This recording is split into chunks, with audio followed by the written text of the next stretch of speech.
Former Broward County Deputy Scot Peterson has taken a public flogging over his actions during the Florida school massacre. Officials say Peterson failed to confront the shooter. Now the one-time School Resource Officer of the Year is fighting back. Here's Manuel Bojorquez. He wasn't a brave guy. Under pressure, he choked. The president again today criticized former school resource deputy Scot Peterson for not entering the building where the shooting happened and confronting the gunman. Peterson is now fighting back. In a statement, his attorney said the first call Peterson received was of firecrackers and not gunfire. And when he actually heard shots, he believed they were coming from outside. And consistent with his training, Mr. Peterson took up a tactical position between two buildings. A radio transmission about a possible victim by the football field, quote, served to confirm Mr. Peterson's belief that the shooter or shooters were outside. But with more than 100 rounds fired over 6 minutes, Jeff Bell, president of the Union for Broward County Deputies, questions Peterson's claims. With that information, you know where those rounds are being fired from. You better get your butt inside that building, because it doesn't matter if you engage that shooter and you actually kill the shooter. There are plenty of circumstances and past scenarios where shooters have simply just given up because they saw a uniformed police officer making entry.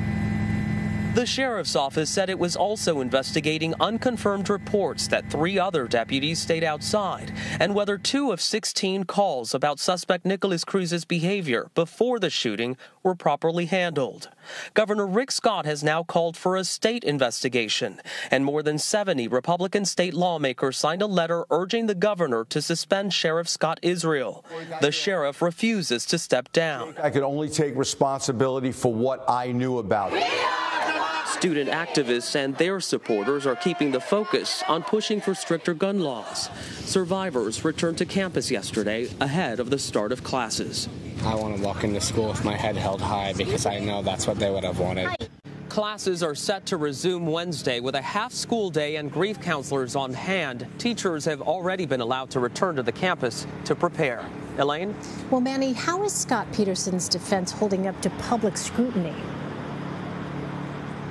Well, it really depends on who you ask. You might have a lot of people who say, why did it take 4 days for his explanation to come out? And many people like Jeff Bell, who you heard from in the piece, are questioning the duration of the shooting versus his timeline, saying in those 6 minutes that the shooting was carried out, or the 4 minutes that the sheriff says that Peterson was right next to the building, he may have been able to do a little bit more investigating to find out where the shots were coming from and try to engage the suspect. But who knows? It's all really what was going on in his mind at the time, and many people will just have different opinions about that.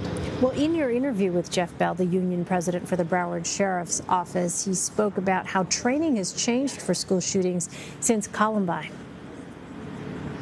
Every agency does their own, but when we learned from Columbine, it was standard protocol back then. When you have a scene like that, you get there, you arrive on scene, you set up a perimeter, and you wait for SWAT, who had better weapons and better training and more ballistic protection on that.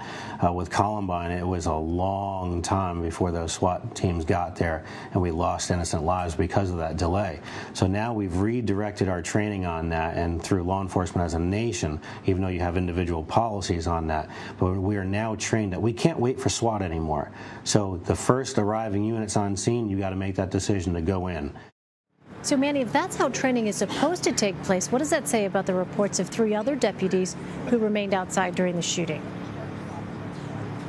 That's right. It could have just been that information was coming from that first deputy, Scot Peterson, saying that the shooting was happening outside, and so they essentially followed what he was doing and got into position, maybe hiding behind something until they could better figure out where it was coming from. Again, the sheriff has not confirmed that those 3 other deputies did wait outside. He said all of that is still under investigation. Another thing that Jeff Bell mentioned is that the training they receive is that they may enter a building before SWAT gets there, and he says may is a key word there because yes, it's left up to their discretion and the priority is to stop the threat, but in certain cases where you have a SWAT member already there saying there may be an explosive, we don't want you to enter right now, there are some limitations on that depending on the circumstances, but in this specific event, SWAT was not here yet. Well, what is driving the calls for Broward County Sheriff Scott Israel to resign?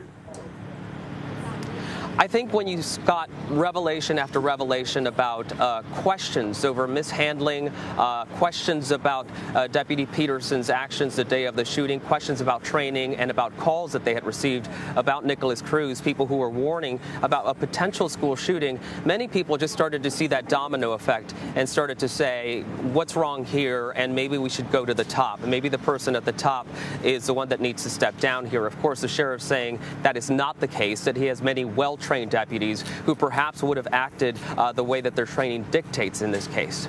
And Manny, do we have a sense of why that call for Israel's removal was signed only by Republicans? Well, you know, politics always at play, no matter the situation. Broward County is typically blue county. It went for Hillary Clinton in the last election.